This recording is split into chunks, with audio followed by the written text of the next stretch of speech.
And welcome along then to F1 2014 career mode here at Malaysia for round 2 with a very different qualifying result from what we're used to seeing these days. That's because it started to rain midway through the session, and then everyone that decided to come out late didn't set any decent lap. So as you can see, the gap from Nico Rosberg is 49 seconds, so I don't know what the fuck happened there.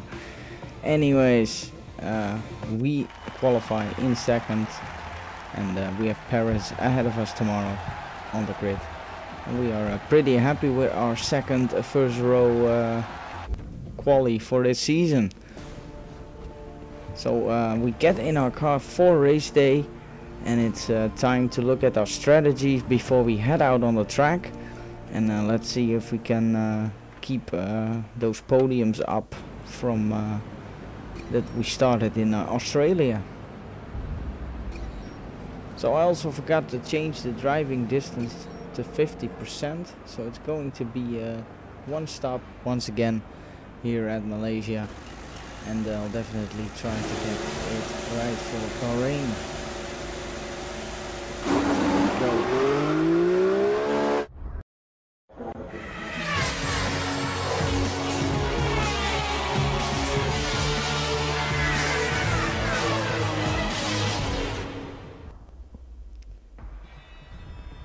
Alright, here we are in Malaysia on the grid with Perez on pole and me right behind him in second, with my teammate starting in 15th. Can we get another podium here in Malaysia? Let's hope so. So the lights are on. We have 4 lights, we have 5 lights, and away we go. Here in Malaysia we have a decent start, but we have an arrow and it's Vern coming right at us, past us even, and he's sort of side by side with Perez with a gaping hole in the middle, which I take with a lot of pleasure from them, and I steal the first position here in the first corner. So a good start, but we have Perez still right on our heels, and he sort of broke away from the pack, and he has Hamilton behind him now. So Vern's sort of a one-shot man there, first spurt, and he is already gone. So we are going to push here very hard and try to break away from Perez on the first couple of laps. Try and get out of the DRS and at least the DRS second mark. Because on the first 3 laps, of course, the first 2, and then on the 3rd lap there will be DRS available to the guy behind you. And we have a gap of 1.4 seconds to him, and he has 0.6 to Hamilton. So at this point I'm like, this is a great start, and I'm hoping that they are going to start the battle soon. And this very tricky turn, and we go really wide, and a little heating of the front left tires, as you could see. And the first lap I decided to cleave it all in just to make sure that you all see how I struggle on these freaking cars. No, really, the first lap, it's a quite exciting race. So here we go, first lap is done, and we have 1 second left to Perez, so already 4 tenths lost, and he has 3 tenths to Hamilton instead of 6. So the pack is closing up again, as you can see as well on the minimap. We go through first turn and turn 2 then, and into Ridge again, and just keep up the pace and try to stay ahead. And now Hamilton has overtaken Perez, and as well Vettel into turn 1, and they are both 1 second between each other. So we skip ahead to the 3rd sector on lap 2, so we skipped about a sector now. And Hamilton has gained half a second on us, so he is now right behind us, and I don't know where they left Perez, but the poor little guy finding how to brake, and now he is dropping behind, and we have Hamilton right on our gearbox now, going beside us. I don't know if his DRS is open, it doesn't look like it when I look behind me, but We managed to keep him behind us. We take a wide line through the last corner just to have a good run up to the straight here. And we stay on the inside line, and as soon as we see the arrow of Hamilton also in our mirrors, we try to go to the left, defending. And he also has Vettel close to him, so this is going to be a great three-way horse with me in the lead. And he actually passed Hamilton here, so I'm hoping they start to squabble soon so that I can get away from them as soon as possible, because I know that my car at the moment doesn't have the pace on its own, and I need to play these tricky games just to get rid of them. So at the end of lap 4 we have 3 cars behind us, or 2 cars, I don't know. In the mirror we saw a brief flash. We take the inside line too much, cut the corner, had to lose a lot of speed, and we have Hamilton overtaking us now, and behind us I think it's Vettel and Perez. Actually, yes, as you can see, Perez hasn't dropped behind too much, and we go for the inside line again because we don't want Hamilton past us here, because with his Mercedes power engine and his nice chassis and aero crap, and also the in-game stats he is quick. And now somehow he lost 2 positions to Vettel and Perez. I don't know. I was just driving at that point, and I was paying attention just a second ago. So the gap between those 3 is very slim, and as well my gap to Vettel isn't very large either. So we go through the second sector. This is also a very tricky corner right now. As you can see, very late on the power, half on the power through the whole corner. Going into lean here, a lot of lean parts on this track, so the fuel on the straights won't be an issue until the latter part of the race. But I can pretty much use high fuel on every part of the track that I want and need to, as you can see right now, because I am needing to defend from Vettel. Going onto the straight now with him behind us, and behind him Perez, and behind him Hamilton.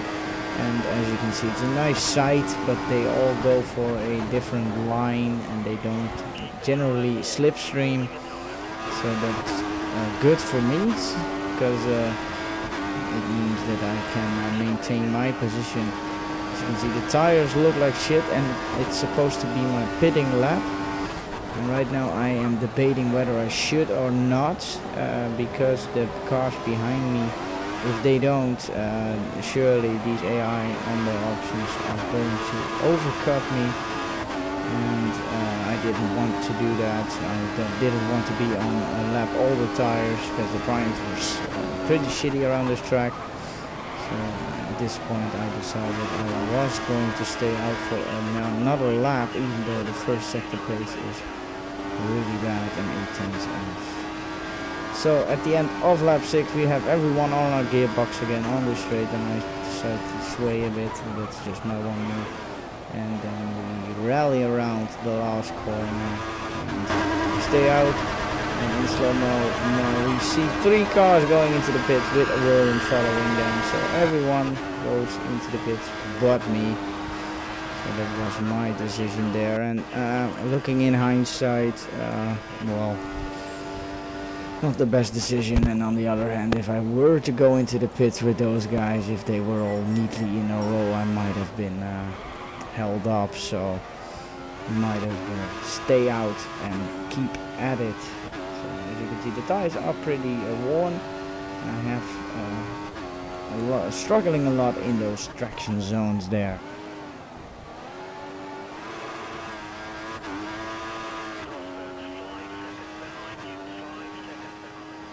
It is a little bit of a struggle skipping to the last part. The stupid corner again that we can never get right somehow. Sort of get it right there, but it's all like nudging with the wheel, and it's not fun. So time to pit for some primes and just gently get it into the box there. We don't want to over rush the entrance now, because the tires can't really handle it. So here we go. Let's see how long we take. in the box here.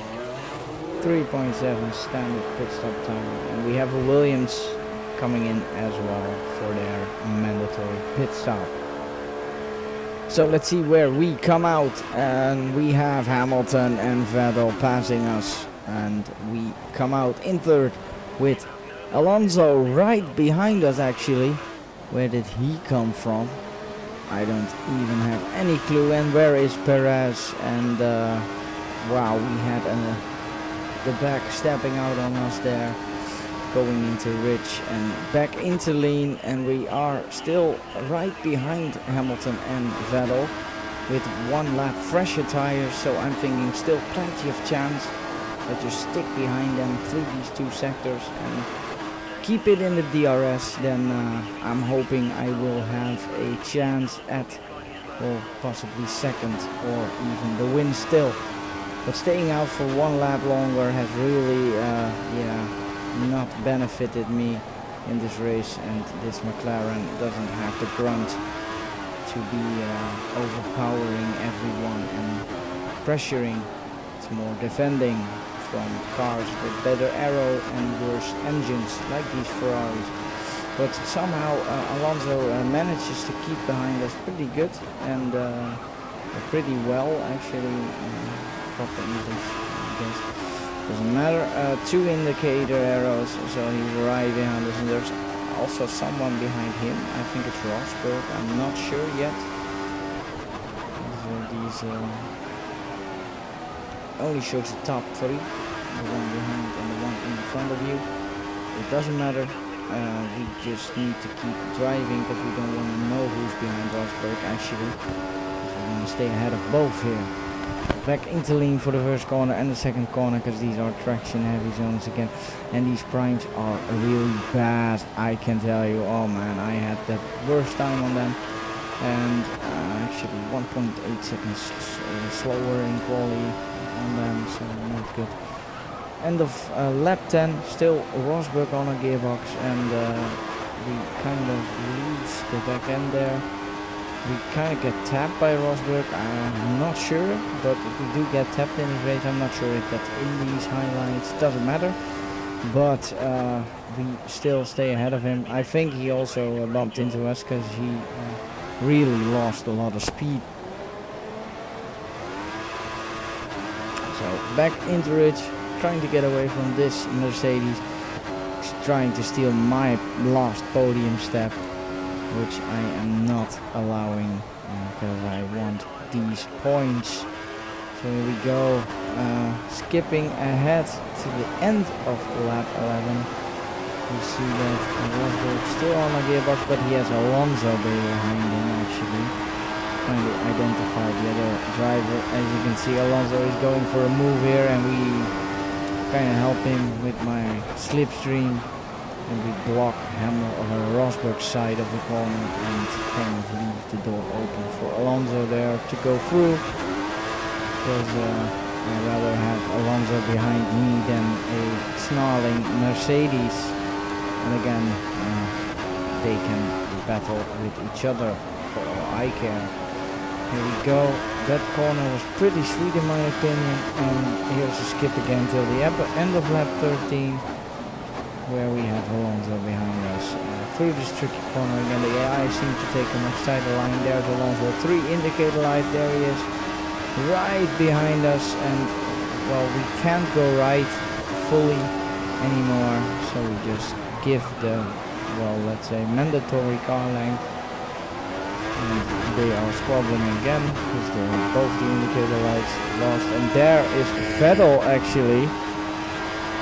He broke down or ran out of fuel, one or the other, but into the final lap, onto the final lap, we take second place, and yeah, that's very unfortunate for Vettel, and it was so realistic as well. I don't know if his car broke down in Malaysia, but it did in Australia, so I am having a good time in Korea so far. I think it's very realistic. I think it's nice that the cars break down as well, especially this one in this case. Very lucky for me, also because I witnessed it, because I wouldn't really believe someone's car breaking down.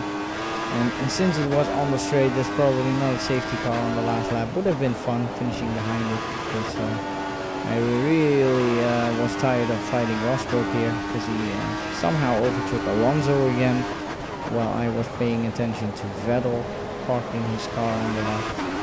So here we go, final time through this sector. Very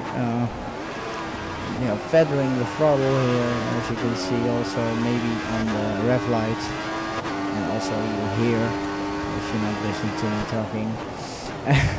And yeah, this corner finally, well, I'm sort of close to the apex, but I still didn't nail it. But I go for the outside line, trying to avoid slipstreaming the three cars behind me.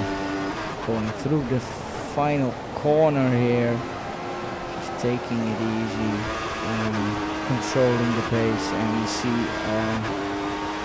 Alonso actually and Rosberg, and let's see who wins, because I couldn't really see. I think Alonso won it by a thread or a front wing actually, but yeah, here we go. Lewis Hamilton won the race. I finished second with Alonso in third, Rosberg in fourth, and Ricciardo in fifth, and the rest, as you can see, we move quickly to the Drivers' Championship. As you can see, still second, with Hamilton moving into first and Ricciardo the third.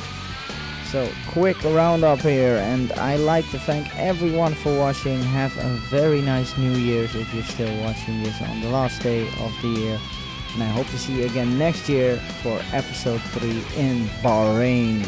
Thanks for watching.